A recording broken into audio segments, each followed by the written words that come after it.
பெருவெளி ரகசியம் பார்க்கும் அனைத்து ஆண்மனைய உறவுகளுக்கும் வணக்கம். வணக்கம்.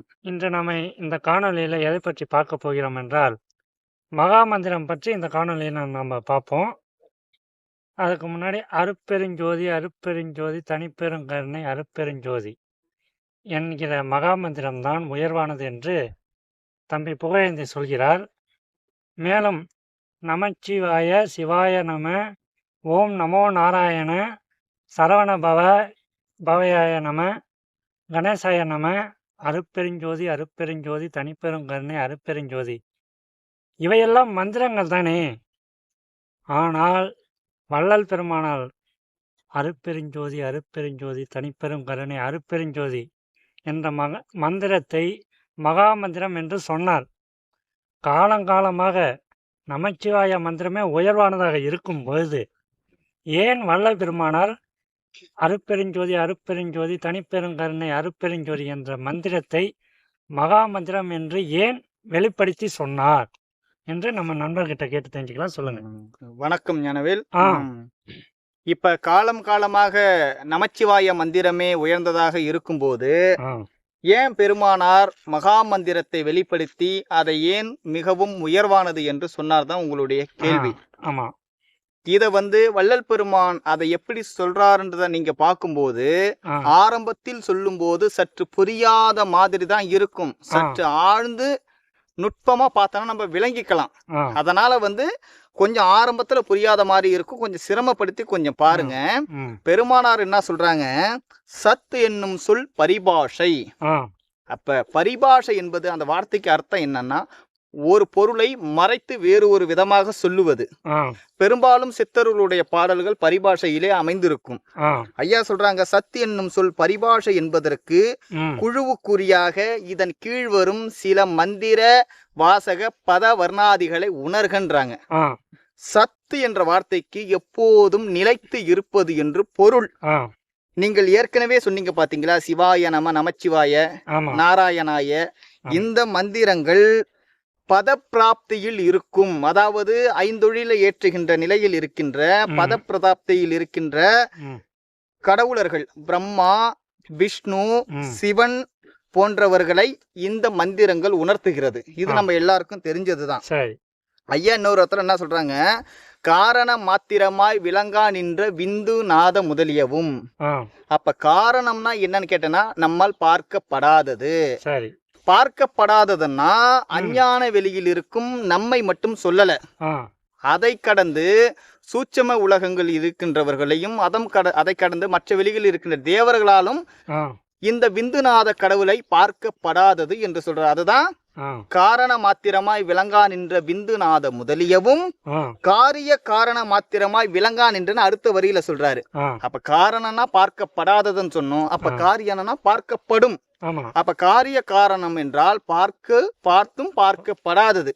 அப்ப காரிய காரண மாத்திரமாய் விளங்கா நின்ற அம் அங் சிங் வங் மங் சிவா வசி ஓம் முதலியவும் காரிய மாத்திரமாய் விளங்கா நின்ற ஹரி சச்சிதானந்தம் பரிபூரணம் ஜோதியுட் ஜோதி சிவாய வசி சிவாய நம நம சிவாய நாராயணாய சரவண பவாய நம முதலியவும் பிரம்மா, விஷ்ணு, ருத்திரன், மகேஸ்வரன் போன்ற பரிபாஷைகளின் உண்மை ஆன்ம அனுபவத்திலும் வகர வித்தையிலும் தகர வித்தையிலும் விளங்கும் என்கிறார். இப்ப சொன்னது சரியா புரியல, கொஞ்சம் தெளிவா விளக்கி சொல்லுங்களேன். இந்த மந்திரங்கள் அனைத்தும் இவர்களை சுருக்கமாக அழைப்பது ஆகும். மேலும் வகர வித்தையிலும் தகர வித்தையிலும் விளங்கும் பெருமான் சொல்றாங்க. வகர வித்தை என்பது என்னன்னு கேட்டா, பொன் செய்யும் வல்லபத்தை கற்றுக்கொள்வது. இந்த பொண்ண சித்தர்களும் அதுக்கு மேல இருப்பவர்களும் எப்படி செய்யறாங்கன்னு கேட்டீங்கன்னா, ஔஷதி, லோகம், லவணத்தை கொண்டு செய்வாங்க. இப்ப லோகம்னா அதாவது நம்ம இதுதான் சொல்லுவோம், அத அந்த செம்பு, தங்கம் இதெல்லாம் சொல்லுங்க பாத்தீங்களா, அதை கொண்டு ஔஷதினா மூலிகை. லவணம்னா உப்பு. இதை கொண்டு பொன் செய்யும் வல்லபத்தை பெற்றுக் கொள்வார்கள். இந்த மந்திரங்களின் மூலமாக நாம் பொன் செய்யலாம். இது வகர வித்தை. தகர வித்தை என்பது என்னன்னு கேட்டீங்கன்னா, எப்படி இந்த மந்திரங்கள் மூலமாக பொன் செய்கிறார்களோ அது போலவே இந்த மந்திரங்கள் மூலமாக தனது தேகத்தை பொன்னாக மாற்றிக் கொள்ளலாம். தகரம் என்பது பொன் செய்வது போலவே தேக சித்தி செய்து தேகத்தை நீடிக்க செய்வார்கள். இந்த மாதிரி இப்ப பெருமானார் வருவதற்கு முன்னாடி வரைக்கும் இந்த மாதிரி தகர வித்தையின் மூலமாக தான் இந்த உடலை பொன்னாக மாற்றி தகர வித்தையின் மூலமாக இந்த உடலை நீடிக்க செய்வார்கள். ஆனால் மேற்குறித்த மந்திரங்கள் அனைத்தும் பரிபாஷை. பரிபாஷைனா முன்ன சொன்ன மாதிரி நேரடியாக சொல்லாமல் மறைத்து சொல்வது.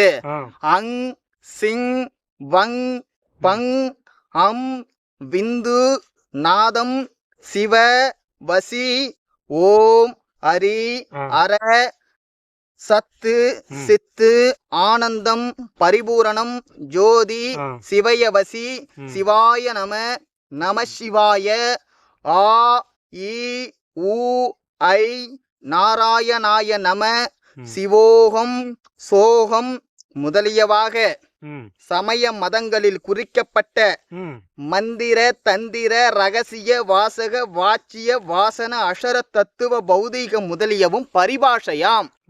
அதாவது இந்த கடவுளை மறைத்து நம்ம கிட்ட சொன்னார்கள் அப்படின்னு சொல்றாரு ஐயா. மேலும் இந்த பிரம்மா விஷ்ணு ருத்திரன் மகேஸ்வரன் சதாசிவம் இவர்கள்லாம் யாருன்னு கேட்டா இறைவன் இறங்கிய படிநிலைகள். அப்ப அந்த படிநிலைகள்ல கடவுளாக இருக்கின்றவர்கள் ஆன்மாக்கள். ஆனால் நம்மை விட பேரறிவு மிக்க ஆன்மாக்கள். இவர்கள் அந்த பதவியில் இருக்கும் பொழுது இவர்கள் தத்துவங்கள் என்று அழைக்கப்படுகிறார்கள். இவங்கள் தத்துவங்களாகவே இருக்கிறார்கள். மேற்குறித்த வண்ணம் இந்த தத்துவ கடவுள்களை உபாசித்தும் அர்ச்சித்தும் தத்துவாதாதிதத்தை தியானித்தும் இடையில் ஜபித்தும் கரணலயமாய் சமாதி செய்தும். அப்ப கரணலயம் என்றால் என்ன? கரணலயம்னா என்னன்னு கேட்ட, கரணம் என்றால் மனது. கரணலயமாய் மனதை வசப்படுத்தி சமாதியில் இருப்பது. கரணலயமாய் சமாதி செய்தும் தத்துவ சேட்டைகளை அடக்க விரதம் இருந்தும் சாதாரண யோக பாகத்தில் மூச்சை அடக்கியும் சாதகர்கள் மேற்குறித்த வண்ணம் செய்வார்கள். இது சாதகர் செய்யறாங்க ஞானவேல்.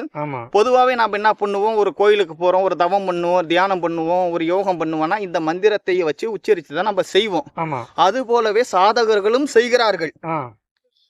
அடக்கி, அதாவது சாதாரண யோக பாகத்தில் மூச்சை அடக்கியும் சாதகர்கள் மேற்குறித்த வண்ணம் செய்வார்கள். இவை போன்ற வேறு வகை தொழிற்பட்டு பிரயாசை எடுப்பது வியர்த்தம்னு ஐயா சொல்றாங்க. ஐயா பிரயாசை எடுப்பது வியர்த்தம் என்று ஐயா சொல்றாரு. பிரயாசை என்றால் என்ன, வியர்த்தம் என்றால் என்ன? ஜீவகாருண்ய ஒழுக்கத்துல வள்ளல் பெருமான் ஒண்ணு சொல்லுவாங்க. ஜீவகாருண்யம் உள்ள சமுசாரிகளின் விளைநிலத்தில் பிரயாசை இன்றியே விளைவு மென்மேலும் உண்டாகும் சொல்வாரு. பிரயாசை என்பது என்னன்னு கேட்டா அதிக வலிமையாக வேலை செய்வது.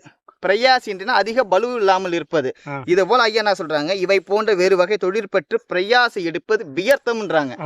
அப்ப அதிகமா நீங்க வலுவெடுத்து இதெல்லாம் செய்றீங்க பாத்தீங்களா. வியர்த்தம் என்ற ஒரு வார்த்தைக்கு தமிழ்ல என்ன அர்த்தம்னா பயனற்றது. பொதுவா புரியுற மாதிரி சொல்லணும்னா வேஸ்ட், எதுக்கும் பிரயோஜனப்படாததுன்னு ஐயா. இது போல் பிரயாசை எடுப்பது வியர்த்தம் அப்படின்னு சொல்றாங்க.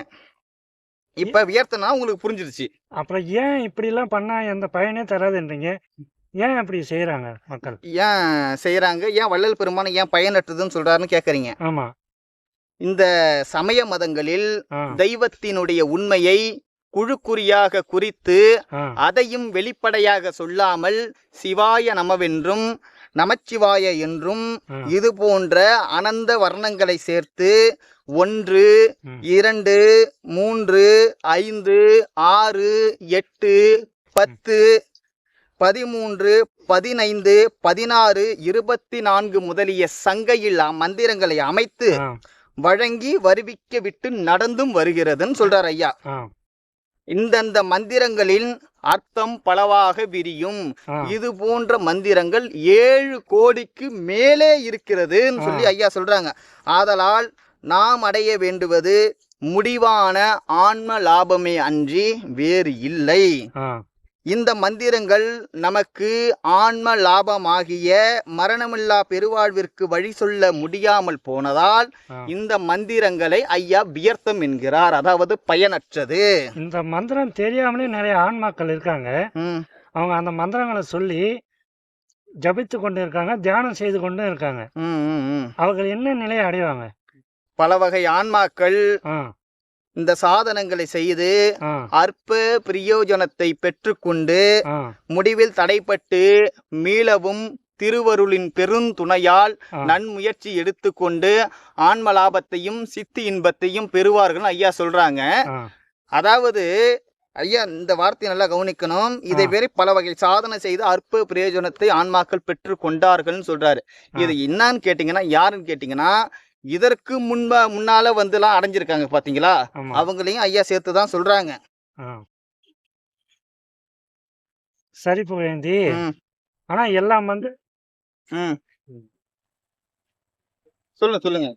சரி புகழேந்தி, எல்லா மந்திரத்துக்கு முன்னாடி ஓம் என்ற வார்த்தையை குறிக்கிறாங்க, பாத்திருக்கீங்களா? ஆமா ஆமா. ஓம் சரவண பவாய நம, ஓம் நமோ நாராயண நம, ஓம் நமச்சிவாய, இப்படி நீங்க எல்லா வார்த்தையும் முன்னாடி ஓம் என்ற வார்த்தையை சேர்க்கிறாங்களே, அதனுடைய பொருள் என்ன புகழேந்தி? ஓம் என்பது பிரணவம். இந்த ஓம் என்ற வார்த்தை இருக்கு பாத்தியா, அந்த வார்த்தையின் உள்ளே, அந்த மந்திரத்தின் உள்ளே ஆ ஊ இம் என்னும் 3 எழுத்து சேர்த்து ஓம் என்ற வார்த்தை உருவானது. முக்கியமா சொல்லணும்னா எல்லா மந்திரங்களுக்கும் மூல மந்திரம் ஓம் தான். வடமொழி, தென்மொழி, தெலுங்கு, கன்னடம் முதலிய மொழிகளில் ஆ என்ற எழுத்து முதல் எழுத்தாக உள்ளது. ஆ என்ற எழுத்து தனித்தும் எல்லா எழுத்துகளின் உள்ளும் கலந்து நின்று ஒலிக்கும். இதை அகர உயிர் போல் அறிவாகி எங்கும் நிகரிலறை நிற்கும் நிறைந்து என்று திருவருட்பயன் முதல் திருக்குறள் இத பத்தி சொல்லுது. அடுத்தது நம்ம திருவள்ளுவர் கூட ஒரு குறள் ஆரம்பிப்பார் பாருங்க, முதல் குறள். சொல்லுங்க, என்ன குறள்? அகர முதல ஆதிபகவன் முதற்றே. அந்த திருவருட்பயனும் இப்படிதான் சொல்லுது, நம்ம திருக்குறளும் இப்படிதான் சொல்லுது. இவங்க என்ன சொல்றாங்க, ஆதியில் இறைவனிடம் தோன்றிய ஒளிகள் நாதமும் விந்துவும், நாதமும் விந்துவும் சேர்ந்ததே ஓம். உண்மைதான், அதுல எல்லாரும் சந்தேகம் கிடையாது. ஓம் என்ற பிரணவ மந்திரம் அனைத்தையும் காத்து படைத்து அழிக்கக்கூடிய வல்லமை உடையது. ஓம் என்பது சச்சிதானந்தம் எனப்படும். ஓங்காரமே உலகம் எனவும் உலகை விளங்க செய்வது அதுவே எனவும் இதில் எவை இருந்தனவோ இருக்கின்றனவோ இருக்குமோ அவை அனைத்தும் ஓங்காரமயமே ஆம் எனவும் முக்காலத்தும் மேலானது எதுவோ அதுவே ஓங்காரமாகும் என்று மாண்டோக்கிய உபநிடதம் நமக்கு குறிப்பிடுகிறது. விறகில் எப்படி தீ ஒளிந்து இருக்கின்றதோ அதுபோல் அந்த பிரணவத்தில் ஓங்காரத்துள் பரம்பொருள் ஒளிந்து இருக்கிறார் என்று சுவேதா சுவாதிர உபநிடதம் நமக்கு சொல்லுது. மேலும் ஓசை ஒளியெல்லாம் ஆனாய் நீயே, உலகுக்கு ஒருவனாய் நின்றாய் நீயே என்று சமயக்குறளில் ஒருவரான அப்பரும் இதை பத்தி சொல்றாங்க. அதனால் ஓம் என்பதை முன்னே வைத்து வந்தார்கள். நாதமும் விந்துவும் கலந்ததே ஓம் என்று சைவ சித்தாந்தமும் சமயங்களும் சித்தாந்தம் வேதாந்தம் போன்ற மதங்களும் சொன்னது. இந்த நாதமும் விந்துவும் தான் முடிவான எல்லை என்று நமக்கு போதித்து விட்டது.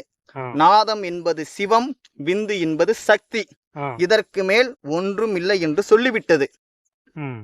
சரியாத்தானே சொல்லிருக்காங்க சைவத்தமாயம். அதுல என்ன உங்களுக்கு குழப்பம்? ஓம் தான் படைப்பின் மூலப்பொருள்னு தெரிஞ்சு போயிடுச்சு, அப்புறம் என்ன இருக்கு? சரிதான் ஞானவேல். சமயத்திற்கும் மதத்திற்கும் நாதம் விந்து வரைதான் கடவுளின் வெளி தெரிந்தது, அதற்கு மேல் தெரியவில்லை. இப்ப இந்த நாதம் விந்து இதுக்கு வரையும் தான் அதுக்கு கடவுளுடைய வெளி தெரியும், அதனால தெரியல, அங்கேருந்தான் படைப்புகள் எல்லாமே தோன்றுச்சுன்னு சொல்லுது. ஆனால் அதற்கு மேல் கடவுள்களும் அவர்கள் இருக்கும் வெளிகளும் சுத்த சன்மார்க்கத்தில் மட்டுமே சொல்லப்பட்டது. நாம இருப்பது அஞ்ஞான வெளி, இதை கடந்து பிரம்ம வெளி, இதை கடந்து விஷ்ணு வெளி, ருத்திரன் வெளி, மகேஸ்வரன் வெளி, சதாசிவம் வெளி, விந்து வெளி, நாதவெளி, பரவிந்து வெளி, பரநாத வெளி, அபரவிந்து வெளி, அபரநாத வெளி. இதற்கு மேல வெளிகள் எந்த சமயத்திலும் எந்த மதத்திலும் சொல்லப்படவில்லை.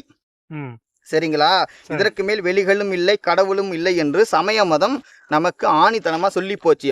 ஆனால் சுத்த சன்மார்க்கம் காட்டுகின்ற வெளிகள் இந்த பரவிந்திற்கும் பரநாதத்திற்கும் அபரவிந்திற்கும் அபரநாதத்திற்கு மேல் வெளிகள் இல்லை என்று சொல்லி எங்கு முடித்ததோ அங்க சுத்த சன்மார்க்கம் நமக்கு என்ன கற்பிக்குதுன்னா, இதையும் தாண்டி திக்கிராந்தம் என்ற வெளி இருக்கிறது, அதிக்கிராந்தம் என்ற வெளி இருக்கின்றது, சம்மனம் என்ற வெளி இருக்கின்றது, சுத்தம் என்கின்ற வெளி இருக்கின்றது, அதீதம் என்கின்ற வெளி இருக்கிறது சொல்லுது. இந்த திக்கிராந்தமும் அதிக்கிராந்தமும் சேர்ந்துதான் சித்துரு வெளி, சம்மனமும் சுத்தமும் சேர்ந்தது பொருளுரு வெளி, அதீதம் மெய்ப்பெதி வெளியாக இருக்கின்றது. இவையெல்லாம் சுத்த சன்மார்க்கம் காட்டுகின்ற வெளிகள். இவற்றையெல்லாம் கடந்து அதற்கு மேல் அருட்பெரும் ஜோதி ஆண்டவர், அதாவது இயற்கை உண்மை கடவுள் விளங்குகின்றார். விந்து நாதத்திற்கு மேலிருக்கும் கடவுளுடைய வெளிகளை பற்றி சமய மதத்திற்கு தெரியாது. அதனால்தான் நம் வள்ளல் பெருமானார் இந்த சிவாய நம, நமசிவாய, நாராயணாய நம, சரவண பவ போன்ற மந்திரங்களை வியர்த்தம் என்றார். சரி புகழேந்தி, விந்து நாதத்துக்கு மேல் இருக்கும் கடைநிலை சமய மதத்துக்கும் தெரியவில்லை. அந்த சமய மதத்திற்குள் இருக்கும் ஆன்மாக்களுக்கும் தெரியவில்லை. அப்போது அவர்களின் நிலை என்னவாகும்? அவர்கள் மரணமில்லா பெருவாழ்வை அடைவார்களா? முழுமையான ஆன்ம லாபமாகிய இவர்களெல்லாம் இந்த மந்திரங்களையும் இந்த சமய மதங்களையும் விட்டுவிட்டு ஆன்ம உருக்கத்தால் கடவுள் வழிபாடு செய்து வந்தால் பெறுவார்கள். இந்த சமய மதத்தில் தோன்றிய இந்த மந்திரங்களையும் இந்த பரிபாஷையாக சொல்லப்பட்ட வித்தைகளையும் விட்டுவிட்டு பெருமானார் சொன்ன போல ஆன்ம உருக்கத்தால் கடவுள் வழிபாடு செய்து வந்தால் நிச்சயம் பெறுவார்கள். எப்போது பெறுவார்கள்? எப்போது பெறுவார்கள் கேட்டீங்கன்னா, இந்த சமய மத மந்திரங்களுடைய காலம் முடிந்தவுடன் பெறுவார்கள். அந்த காலம் எப்பதான் முடியும்? எப்ப முடியும்னு கேக்குறீங்களா? பெருமானார் இதை பத்தி உரைநடையில நிறைய சொல்லியிருக்காங்க. இந்த சமய மத மார்க்கங்களின் தலைமையாகிய கர்த்தா, மூர்த்தி, ஈஸ்வரன், பிரம்மம், சிவம் முதலான தத்துவங்களின் கால பிரமாண பரியந்தம் வரை இந்த மந்திரங்கள் இருக்கும். இவர்களின் காலம் முடிந்தவுடன் இந்த மந்திரங்களும் இருக்க மாட்டார்கள், இந்த கர்த்தாக்களும் இந்த கடவுளர்களும் இருக்க மாட்டார்கள். பின்பு முடிவான ஆன்ம லாபமாகிய மரணமில்லாத பெருவாழ்வு இந்த ஆன்மாக்கள் பெற்றுக் கொள்வார்கள். அதனால்தான் நம் பெருமானார் இந்த மந்திரங்களை ஜெபித்தும் தியானித்தும் அர்ச்சித்தும் உபாசித்தும் சமாதி செய்தும் சுவாசத்தை அடக்கியும் விரதம் இருந்தும் இவை போன்ற வேறு வகை தொழிற்பட்டு பிரயாசை எடுப்பது வியர்த்தம், அதாவது பயனற்றது என்று சொன்னார். சுத்த சன்மார்க்கமே சிறந்தது என்றார். பாவனாதீதாதீதம், குணாதீதாதீதம், வாச்சியாதீதாதீதம், லட்சியாதீதாதீதம் ஆகிய சுத்த சன்மார்க்க பொருளாகிய அருட்பெரும் ஜோதி ஆண்டவரால் இதனது உண்மைகள் இனி வெளிப்படும் என்று பெருமானார் உடனடி பகுதியில் நமக்கு சொல்லியிருக்காங்க. இப்ப இந்த மந்திரங்களின் உண்மை தன்மையை பெருமானார் என்ன சொன்னாங்க? அருட்பெரும் ஜோதி ஆண்டவரால் இதனது உண்மைகள் இனி வெளிப்படும் சொல்றாரு. இந்த மந்திரங்களுடைய உண்மையை இப்போது நீங்கள் தெரிந்து கொண்டீர்கள். இந்த மந்திரங்களின் உண்மைகள் யாவும் சுத்த சன்மார்க்க பெரும்பதியாகி அருட்பெரும் ஜோதி ஆண்டவரின் அருளால் இப்போது உங்களுக்கு தெரிந்து விட்டது. கண்டிப்பா. அடுத்தது நம் பெருமானார் கொடுத்த அருட்பெரும் ஜோதி ஆண்டவர் வெளிப்படுத்திய மகா மந்திரத்தை பத்தி நாம இப்ப பார்ப்போம். மகா மந்திரத்தை பார்ப்பதற்கு முன்னால் இந்த மகா மந்திரத்திற்குள் இருக்கும் விஞ்ஞானத்தையும் அறிவியலையும் நம்ம பார்க்கணும். கண்டிப்பா. தமிழ்ல உயிரெழுத்து மொத்தம் 12. அதுல ஆ, இ, உ, ஏ, ஓ ஆகிய 5 உயிரெழுத்துக்களை கொண்டு பெருமானார் இந்த மகா மந்திரத்தை அமைத்திருக்கிறார். அருட்பெரும் ஜோதி ஆண்டவர் அப்படி அமைத்துதான் கொடுத்திருக்கிறார். இந்த 5 உயிரெழுத்துக்களை அடிப்படையாக கொண்டே அருட்பெருஞ்சோதி அருட்பெருஞ்சோதி தனிப்பெரும் கருணை அருட்பெரும் ஜோதி என்ற மகா மந்திரம் அமைய பெற்றுள்ளன. 5 உயிரெழுத்துகளும் முழுமையாக அமையப்பெற்ற ஒரே மந்திரம் அருட்பெரும் ஜோதி மகா மந்திரம் மட்டுமே. ஆ, இ, உ, ஏ, ஓ எழுத்தை பயன்படுத்தி இருப்பார் நம்ம சொன்னோம். உயிரினங்கள் அனைத்திற்கும் ஆ என்ற சொல்லின் அசையே உள் ஒளியாக இருக்கிறது. மொழி, நிறம், தேசம், இனம், மதம் கடந்து தனித்தன்மையோடு விளங்கும் தனிப்பெரும் சிறப்புடையது ஆ என்ற எழுத்து ஒன்று மட்டுமே. அதாவது ஆ என்ற அகரம் மட்டுமே. ஆ என்ற முதல் எழுத்தாலேயே அமைய பெற்ற முழு மந்திரம் மகா மந்திரம் ம். மட்டுமே. ஆ. ஆ என்ற எழுத்தை நாம தனியாக உச்சரிக்கும் போது ஆ. நமது வயிற்று பகுதியில் உள்ள பிரச்சனைகள் சீராகிறது என்று விஞ்ஞானம் தற்போது கண்டுபிடித்து இருக்கிறது. ஆமா. நீங்க அந்த ஆ என்ற வார்த்தைய அந்த எழுத்தை உச்சரிங்க ஞானவேல். ஆ. ஆ. அப்படி இல்ல, ஒரு ஃபார்ம்ல அப்படியே நீ சொல்லிக்கிட்டே இருங்க. ஆ. இப்ப அதை சொல்லிக்கிட்டே எந்த இடத்துல அந்த அதிர்வலைகள் உங்களுக்கு உண்டாதுன்னு இப்படி பாருங்க. வயித்துக்கிட்ட தான். வயிற்றுக்கிட்ட உண்டாதுங்களா? ஆமா. அடுத்தது ஊ சொல்லுங்க. ஊ.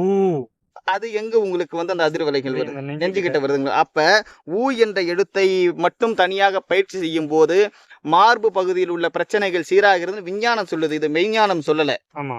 இவையெல்லாம் தனித்தனியாக உச்சரிக்கும் போது இவையெல்லாம் சரி செய்யப்படுகிறது. ஆ. ஆனால் ஆ, இ, உ, ஏ, ஓ என்ற 5 உயிரெழுத்து அடங்கிய மகா மந்திரத்தை சொல்லும் போது ஆ. கல்லீரல், மண்ணீரல், இதயம், மூளைப்ப நமது 5 ராஜ உறுப்புகளும் பலப்படுத்தப்படுகிறது, தூண்டப்படுகிறது. ஆமா. இப்ப அருட்பெரும் ஜோதி, அருட்பெரும் ஜோதி, தனிப்பெரும் கருணை, அருட்பெரும் ஜோதி நம்ம மகா மந்திரத்தை சொல்றோம். ஆமா. அதுல ஆ என்பது முதல் எழுத்தாக அமைந்திருக்கிறது. ம். அருட்பெருஞ்சோதி சொல்றோம் பாத்தீங்களா? அந்த ஆமா. அருட்னு சொல்லுங்க.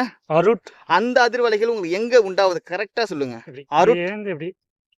அந்த இடத்துல தான் நம்மளுடைய கல்லீரல் இருக்கிறது. அருட்னு சொல்லும் போது நல்லா அமைதியா கண்ண மூடி, நாங்க மட்டும் இல்ல நீங்களும் சொல்லி பாருங்க. அருட் சொல்லும் போது இந்த இடத்துல நமக்கு தூண்டப்படுது, ஆமா. அதிர்வலைகள் உண்டாவது தெரியுது. அது கணையத்தை தூண்டும். அதுபோல 5 ராஜ உறுப்புகளை தூண்டி மகா மந்திரம் பலப்படுத்தும். கரிசாலை எப்படி பிரதம உள்ளுடம்பை, அதாவது உள் உறுப்பை அருள் பெறுகின்ற வரை நமக்கு நீடிக்க வைக்கிறதோ, ஆ. அதுபோல மகா மந்திரம் நமது 5 ராஜ உறுப்புகளையும் தூண்டி பலப்படுத்தும். ஆ. மகா மந்திரம் உச்சரிக்கும் போது உடலில் உள்ள அனைத்து நாடி நரம்புகளும் சக்தியோட்டம் பெறுகிறது. ஆ. இந்த உலகில் 7 கோடிக்கு மேல் மந்திரங்கள் இருப்பதாக பெருமானார் சொல்லியிருப்பார். ஆ. இதில் மகா மந்திரம் மட்டுமே நம்முடைய 5 ராஜ உறுப்புகளையும் பலப்படுத்தும். ஆ. கண் இல்லாமல் போனாலும், காது இல்லாமல் போனாலும் கடவுளுடைய அருளை நாம் பெற்றுக்கொள்ளலாம். ஏன்னா அதற்கு நமக்கு வந்து இந்த தேகம் அவசியமான 5 ராஜ உறுப்புகள் ஏதேனும் ஒன்று செயல் இருந்து போச்சுன்னா உடல் போகிவிடும். உடல் போகிவிட்டால் அரிதற்கு அரிதான, பெறுவதற்கு பெறுவதான அருளை பெற்றுக்கொள்ள முடியாது. ஆமா. அதனால் 5 ராஜ உறுப்புகளை தூண்டி பலப்படுத்தக்கூடிய ஒரே ஆற்றல் வாய்ந்த மந்திரம் மகா மந்திரம் மட்டுமே. ஆ. மகா மந்திரத்தால் மட்டுமே நாத வெளியை கடந்து அருட்பெரு வெளிக்கு நம்மை அழைத்து செல்ல முடியும். மகா மந்திரம் மட்டுமே எக்காலத்தும் நாம் அழிவுறாய் இருக்க வழி சொல்ல முடியும். ஆ. இதற்கு முன்பால் வேதம், ஆகமம், இதிகாசம், புராணம், சாத்திரம், தோத்திரம் கற்பித்த நமச்சிவாய, நாராயணாய நம போன்ற மந்திரங்களால் நம்மை அழைத்து செல்ல முடியாது என்கிறார் நம் வள்ளல் பெருமானார். ஆ. இந்த செய்தியை பெருமானார் எங்கு சொல்கிறார் என்றால் அருட்பெருஞ்சோதி அகவலில் சொல்கிறார். ஆ. வான் பெறருக்கு அரிய வகையெல்லாம் விரைந்து நான் பெற வலித்த நாத மந்திரமே. ஆ. இந்த நாதம் சொல்றாங்க பாத்தீங்களா? அது நாத வெளியே சொல்லக்கூட. நாதம் என்பது ஒலியை அடிப்படையாக கொண்டது, சவுண்ட் அடிப்படையாக கொண்டது. மந்திரம் சவுண்டால் தான் வரும். ஆமா. வான் பெறருக்கு அரிய வகையெல்லாம் விரைந்து நான் பெற வலித்த நாத மந்திரமே. ஆ. கற்பம் பலபல கழியினும் அழியா பொற்பூரம் அளித்த புனித மந்திரமே. ம். அகரமும் உகரமும் அழியா சிகரமும் வகரமும் ஆகிய வாய்மை மந்திரமே. ஆ. வேதமும் ஆகம விரிவுகள் அனைத்தும் ஓதி நின்று உளவாது ஓங்கும் மந்திரமே என பாடுகிறார். ஆ. வேதமும் ஆகமமும் சாத்திரமும் தோத்திரமும் தந்த மந்திரங்களான ஆ. நமச்சிவாய, நாராயணநாம போன்ற மந்திரங்கள் மூலம் ஓதிய போதும் அருட்பெரும் ஜோதி உளவாமல் இருக்கிறதுன்னு சொல்றாரு. ஆமா. அது அந்த உளவுக்குள்ளே வரமாட்டுது. ம். அப்ப நாம் இந்த மந்திரங்களை ஓதினால் நமக்கு முடிவான இயற்கை உண்மை கடவுளை காட்டுமான்னு கேட்ட காட்டாது. ஆ. அதனால் இந்த மந்திரங்களை நம் பெருமானார் வியர்த்தம் என்றார். ஆ. இப்படி ஆன்ம லாபமாகிய மரணமில்லா பெருவாழ்வை நாம் பெறாமல் ஆ. இது போன்ற மந்திரங்களை நாம் ஜெபித்தும் ஆ. தியானித்தும் ம். அர்ச்சித்தும் உபாசித்தும் சமாதி செய்தும் சுவாசத்தை அடக்கியும் ம். விரதம் இருந்தும் காலத்தை கழித்த போது தனி பெரும் கருணையான அருட்பெரும் ஜோதி ஆண்டவர் ஆ. நாம் மரணமில்லா பெருவாழ்வை அடைய சாதக சகாயமான மகா மந்திரத்தை நம்முடைய வள்ளல் பெருமானுக்கு வெளிப்படுத்தினார். ஆ. அப்படி அருட்பெரும் ஜோதி ஆண்டவர் வெளிப்படுத்திய மகா மந்திரத்தை இனி நாம் காண்போம். பெருமானார் பேருபதேசத்தில் இந்த மகா மந்திரத்தை பற்றி மிக விரிவாக பேசியிருப்பார். அதை நான் இப்ப வாசிக்கிறேன். எனவே கேளுங்க.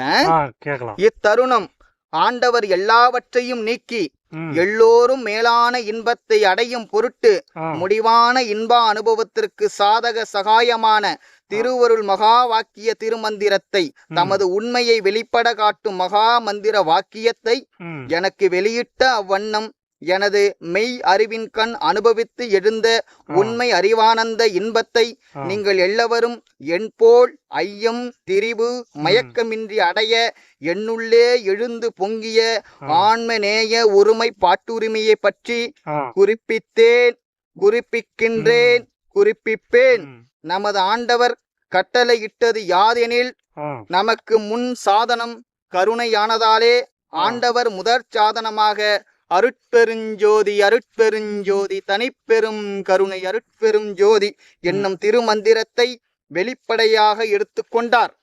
தயவு கருணை அருள் என்பவை ஒரு பொருளையே குறிக்கும். ஆதலால் பெரிய தயவை உடைய அறிவே பூரண இன்பமாம். அது ஒப்பற்ற பெரும் தயவை உடைய பேரறிவாம். இது வாட்சியார்த்தம்.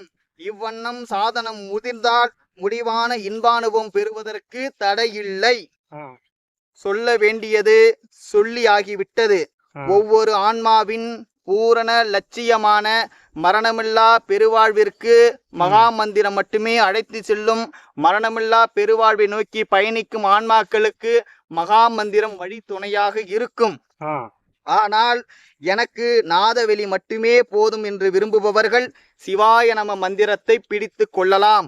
சிவாய நம மந்திரத்தை பற்றி முழுமையாக தெரிய வேண்டுமென்றால் நாம் இதற்கு முன்னால் சிவாய நம என சிந்தித்து இருப்போருக்கு அபாயம் ஒரு நாளும் இல்லை என்று ஏன் சொன்னார்கள் என்று தலைப்பில் ஒரு காணொலியை தந்திருப்போம். அதை பார்த்தா நம்ம முடிவா தெரிஞ்சுக்கலாம். எனக்கு நாதவெளியாம் சிவவெளி கூட வேண்டாம், எனக்கு விஷ்ணுவெளியே போதும் என்று இருப்பவர்கள் நாராயண மந்திரத்தை பிடித்து கொள்ளலாம், தடையில்லை. முக்கியமாக ஒன்றை நாம் தெரிந்து கொள்ள வேண்டும். விந்து வெளியாம் சிவவெளியும் விஷ்ணுவெளியும் நித்தியமான வெளிகள் கிடையாது, அவை அனித்தியமான வெளிகள் என்பதை நாம தெரிஞ்சுக்கணும். சரி, ஏன் இதனுடைய உண்மைகள் யாவும் தற்போது வெளி வருகிறது என்றால் இதற்கு முன்பால் நடந்த காலம் கர்ம சித்தரின் காலம், தற்போது நடப்பது ஞான சித்தரின் காலம். அதனால் இதனுடைய உண்மைகள் யாவும் வெளிவந்து கொண்டே இருக்கும், அதுவும் பகிரங்கமாய் வரும். அப்ப நம்ம இதுக்கு முன்னாடி வாட்சியார்த்தம் லட்சியார்த்தம் சொன்ன பாத்தீங்களா? அதுக்கு என்ன அர்த்தம்னா, வாட்சியாதீதம் என்றால் மகா மந்திரம், லட்சியாதீதம் என்றால் ஆன்மாவின் லட்சியம் மரணமில்லா பெருவாழ்வு, குணாதீதம் என்றால் தயவு தயவு தயவு, பாவனாதீதாதீதம் என்றால் அருட்பெரும் ஜோதி ஆண்டவர் நம்மளுடைய கணவர் என்ற உண்மையை உணர்வது. இந்த செய்தியை பார்த்து மகிழ்ந்த நமது ஆன்மநேய உறவுகள் அனைவருக்கும் எங்களது மனமார்ந்த நன்றியை தெரிவித்துக் கொள்கின்றோம். அருட்பெருஞ்சோதி அருட்பெருஞ்சோதி தனிப்பெரும் கருணை அருட்பெருஞ்சோதி. எல்லா உயிர்களும் இன்புற்று வாழ்க, கொல்லா விரதம் குவளையமெல்லாம் ஓங்குக.